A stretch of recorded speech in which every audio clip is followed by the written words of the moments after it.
Chotila than road પર પાણી ભરેલી ખાણમાં એક યુવક ડૂબી ગયો હોવાની આશંકા વ્યક્ત કરવામાં આવી રહી છે। વાવડી ગામ જવાના રસ્તા પાસે આવેલી ખાણમાં પંચવલી ગામના એક યુવાનની શોધખોળ શરૂ કરવામાં આવી રહી છે। ખાણ નજીક એક બાઇક, મોબાઈલ ફોન, ચાર્જર અને અન્ય વસ્તુઓ ત્યજી દેવાયેલી મળી આવી છે। પરિવારના સભ્યોએ આશંકા વ્યક્ત કરી છે કે યુવાન ખાણમાં ડૂબી ગયો છે। ચોટીલા નગરપાલિકાની ફાયર ટીમે યુદ્ધ જેવી શોધખોળ કામગીરી શરૂ કરી છે।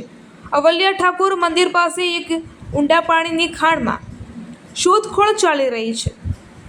સ્થળ પર સ્થાનિકો અને પરિવારના સભ્યોની ભારે ભીડ એકઠી થઈ ગઈ છે।